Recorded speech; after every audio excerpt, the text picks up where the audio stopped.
Module 23, Ogata Brothers. I, Dr. Rita Pratap, former head of the Department, Drawing and Painting, University of Rajasthan, Jaipur. I am going to speak on Japanese painting. The Ogata Brothers. Ogata Korin and Ogata Kenzan. About half a century after Koetsu and Soetsu, the Ogata brothers, Ogata Korin, 1658 to 1716, and Ogata Kenzan, 1663 to 1743, were born into a prosperous, wealthy, and distinguished merchant class Kyoto family, whose drapery shop, the Kari Ganiya Wild Goose, had supplied luxury textiles to warriors and courtiers since 16th century. Their father had been a member of the Koetsu's artists community and transmitted the spirit to his sons. Their great-grandfather Shohaku had married a sister of Koetsu, and from her Korin and Kenzan inherited some of the latter's model books. Besides this, they inherited a house on Mount Taka Gaimai as heirs to the flourishing business they had since their youth dabbled in cultural pursuits such as calligraphy, painting, and Noh, all popular among the city's merchant elite. Following the death of its chief patroness, Empress Tofu Kumon, however, the family business began to decline. Its total collapse in 1703, caused by the failure of Daimyo to repay loans, eventually led the Ogata brothers to become professional artists and to travel to Edo in search of patronage. Their stay, though brief, laid the foundation for the Rinpa movement that would flower in the shogunal city in the 19th century. Kenzan was said to be introvert and Korin was a determined extrovert. They lived in the boisterous Genraku period, that is from 1688 to 1704, which saw the eclipse of Machishu elite by the lower merchant classes Chonin, and Korin entered drunkenly and the climax of the hectic gaiety that marked the Tokugawa period in that city. Thus exile only fed his extravagant tastes. Returning to Kyoto in 1710, Korin did some of his finest works during the last 6 years of his life.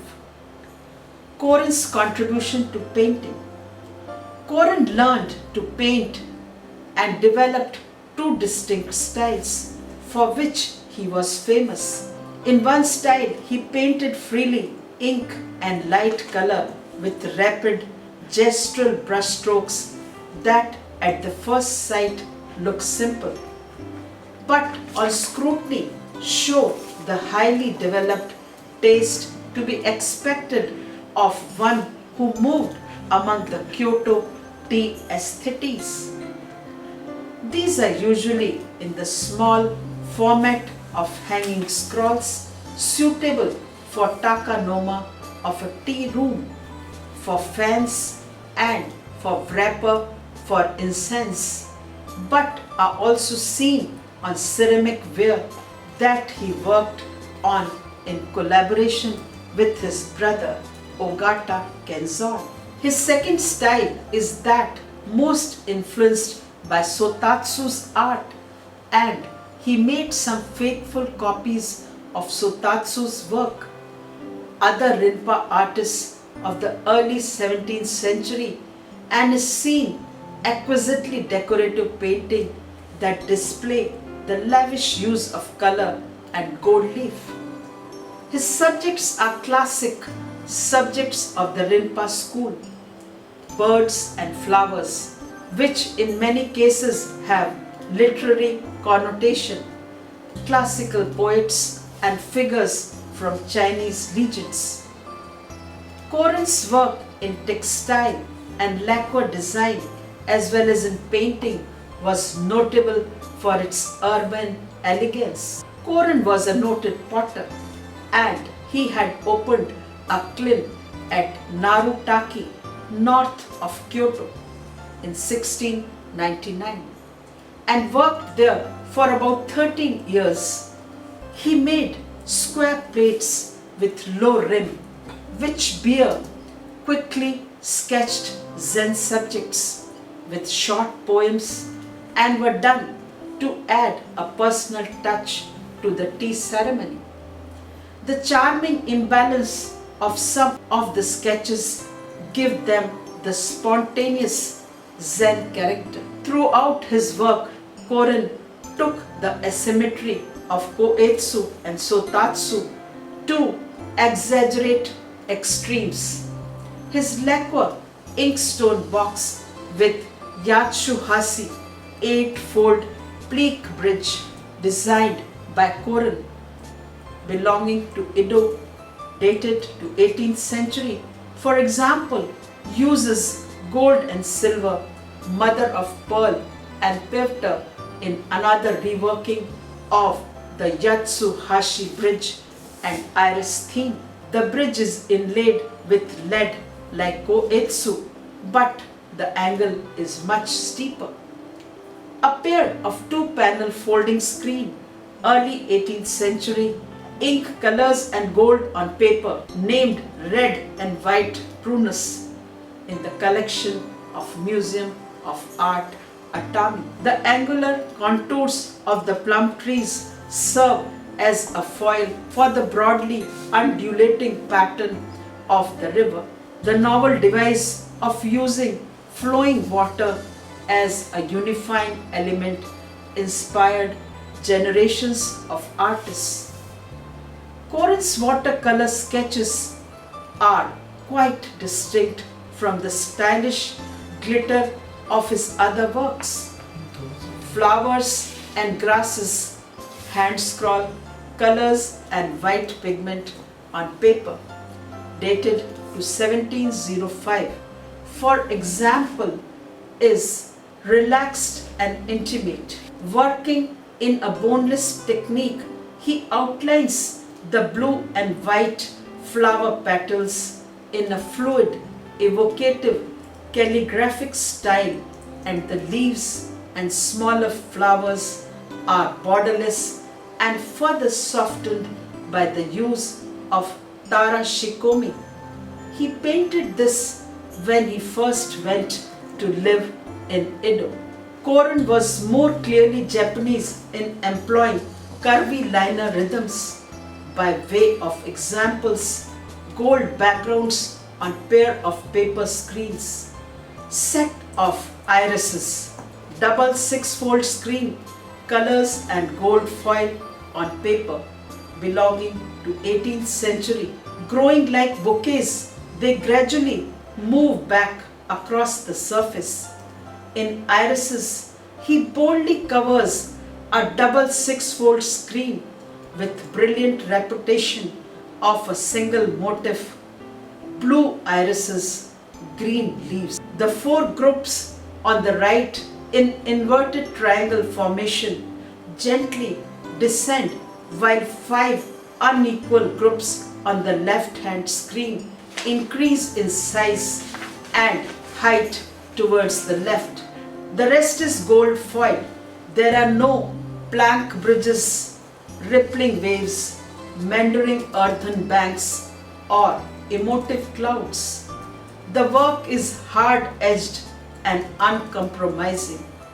Motion is created in the asymmetrical grouping and the out-of-phase repetition of the motif. It is here and in his daring and unrelenting use of gold blue and green that Koren displays his supreme self-confidence.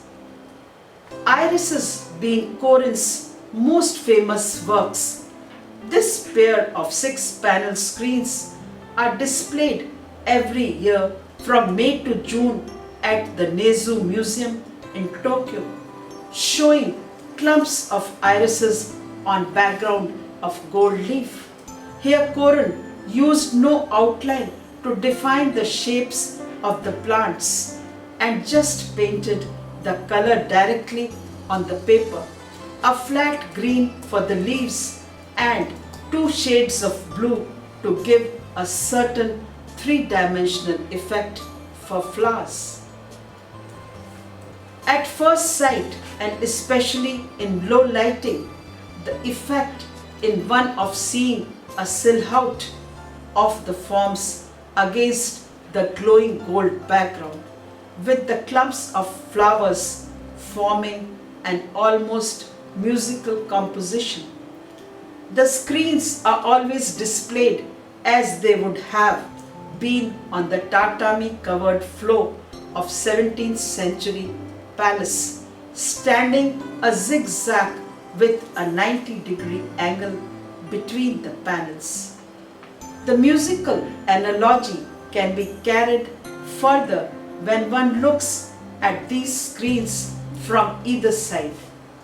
It is always a surprise to notice that the composition is still just as coherent and interesting when viewed from this angle. Only 3 panels can be seen from each screen.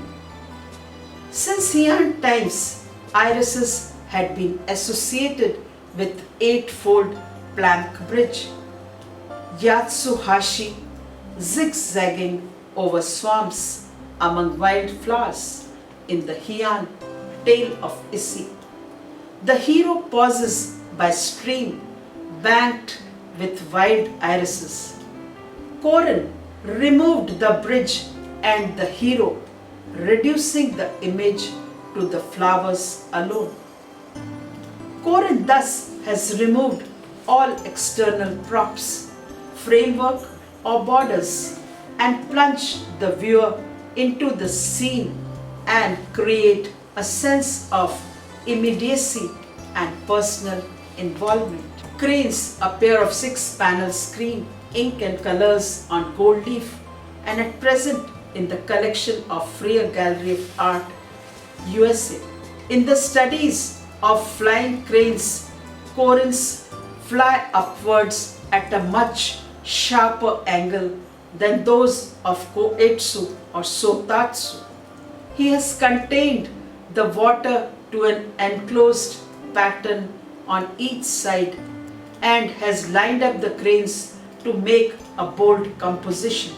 The 6-panel screen waves Matsushima in the collection of New York Metropolitan Museum of Art dated to 1711, color on gold paper, is a glorified version of irregular cresting waves, bizarre rocks and gold finger clouds. Distant details are also as precisely painted as those in the foreground.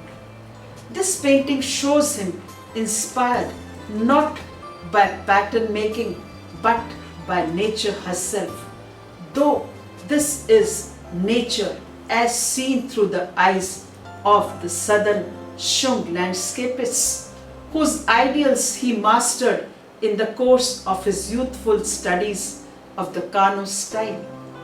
And yet, for all its sense of living nature, this is superbly decorative design.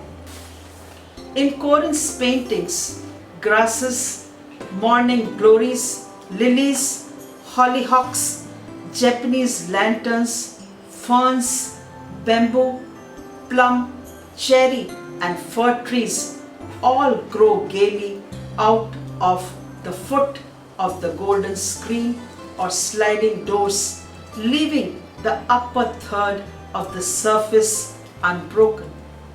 There is often much detail and mixing of flowering plants. Spring floras are especially popular. To conclude, one can say that Korin's subjects were for all men. To name a few, many are purely Chinese. Some are of Heian period personalities. Portrait of Nakamura, Kuran Suke by Korin and Kenzan, Yamato, Bunkan Museum, and others are Zen sketches with poems, folk deities, and Shinto subjects. The style of Korin was kept alive by Watanabe Shiko, 1684 to 1828. In successive generation, Hoetsu's father was the daimyo of Heimeji of the old Sakai family, which had supported Korin for the last 9 years of his life and had accumulated a large collection of his work. Hoetsu was widely trained and studied painting, in particular the works of earlier Rinpa masters such as Korin. He in his later years settled as a monk and popularized them through publishing his designs. He painted in a Korinesque style of considerable elegance and borrowed some of the naturalistic traits. Sakai Hoetsu, 1761 to 1828. A century later, Korin's art formed a fervent admirer in Sakai Hoetsu, a son of a noble family of ample means and thus under no obligation to each a living.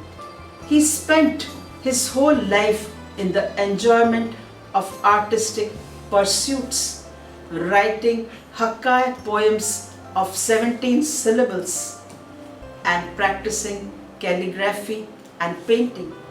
He tried his hand at nearly all the styles of the period before he finally realized Korin's superiority. He then took it up upon himself to make it known to the public. To commemorate the centenary of the artist's death, which he celebrated himself in 1815, he published 100 masterpieces of Korin, Korin Hayakuza, and a collection of seals of the Ogata school, Ogata Ryu Inpo.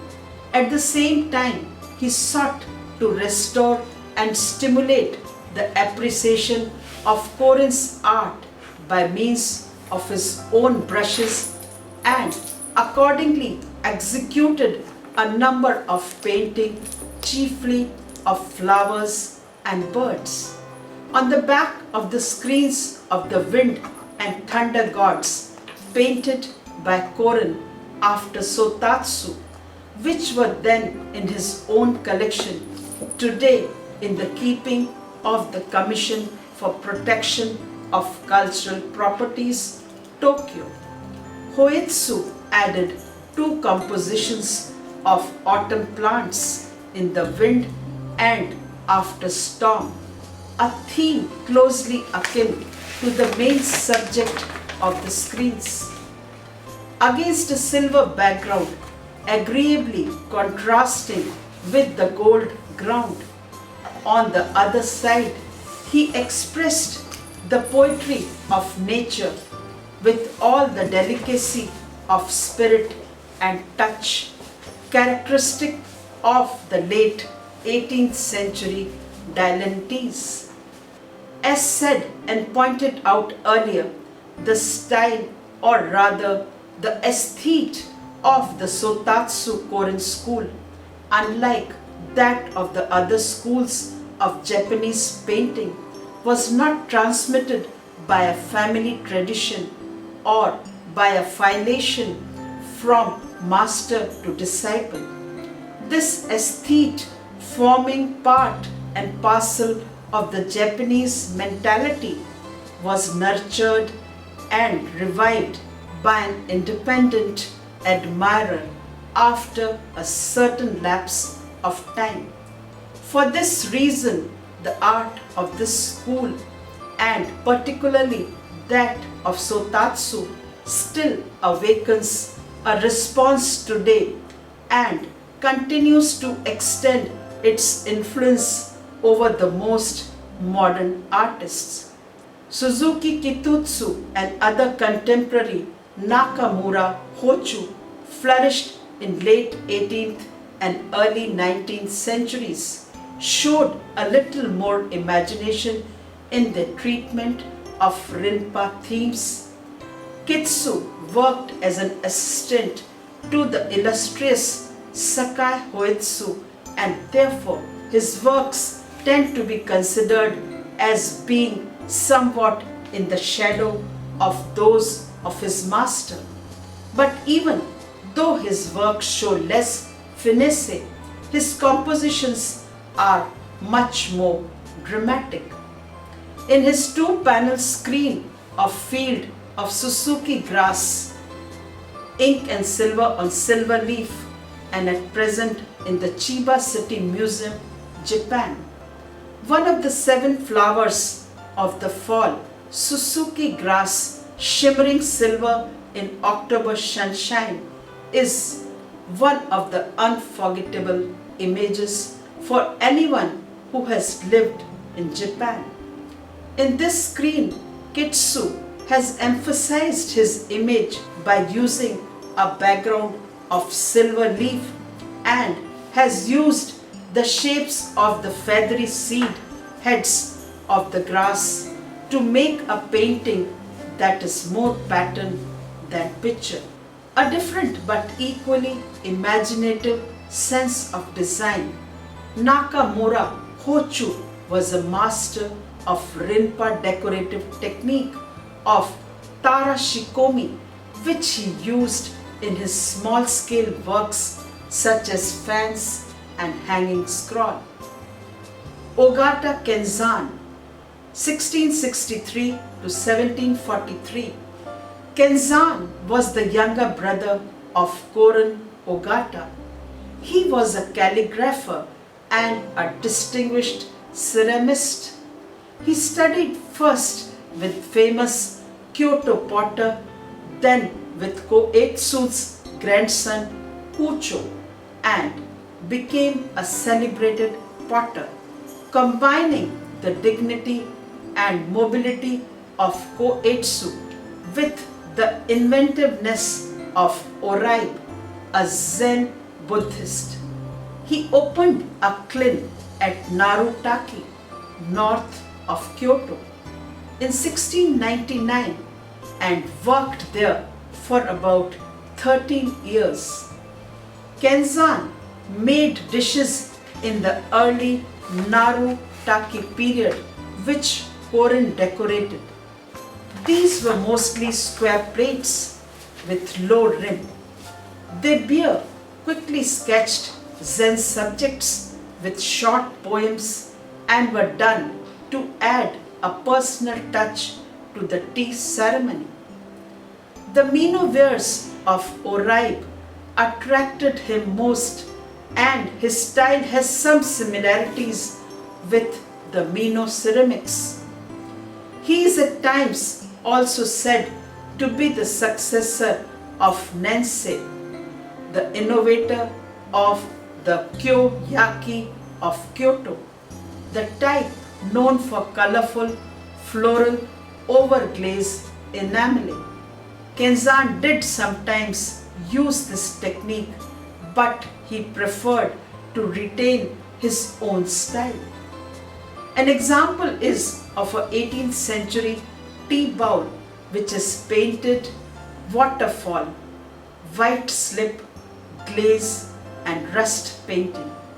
Another artifact which Kenzan painted was the incense container with a scene from the tales of Issei. It is a stoneware with overglaze enamel, now in the collection of Freer Gallery of Art, Smithsonian Institution, Washington, D.C. It is said that Kenzan wedded painting to ceramics. He was less interested in the technical aspect of ceramic production than in the vessel's potential as a vehicle for novel decoration. By relying primarily on modeled rather than hand-thrown forms, he streamlined production so as to meet the expanding market, yet by decorating them in his free and expressive style. He gave them an aura of individuality by employing pictorial motifs inspired by classical literature. Kenzan completed the design process by which Rinpa artists incorporated the courtly aesthetic into all dominant art forms practiced in Kyoto. Kenzan made wares to his personal taste. In doing so, he came to be regarded as Japan's first artist potter at a time when pottery production was for most part a corporate enterprise carried out by anonymous artisans. The signatures Kenzan brushed on the underside of his pots offer evidence of a growing awareness of artistic individuality. Plate by Ogata Kenzan belonging to Edo period, Hate Keyama collection, Tokyo. This plate is decorated with a design of slender leaves in different colors that might have been inspired by a motif used in textiles. It is one of a set of 5, each with a different design. At first sight, they seem artless, but in fact, his wares reveal sure eye and a sense for adapting a painted design to a 3-dimensional object. His works can be roughly divided into 2 groups of low-fired pottery, most of which are embellished with his own signatures. Plain, transparent glazewares with dark underglaze paintings that have often been inspired by his training in Zen, and bold, brightly colored, enameled pieces. Kenzan's most famous hand-scroll painting, The Flowers in Baskets, in the Matsunaga collection of National Museum, Tokyo, dated to 17th century, is remarkable for an almost Chinese freedom of design and pottery of mood, a poetry that is heightened by the fragment of verse written by the artist in flowing calligraphy on the upper half of the picture. The signature painted by Shishui Shinsai, an idler of Kyoto, shows that Kenzan was also influenced by the ideals of Chinese scholar painters. Kenzan's pursuit of personal cultivation through reading, writing, and painting was a model that was followed by other artists active in Kyoto when the crest of the city's prosperity had passed.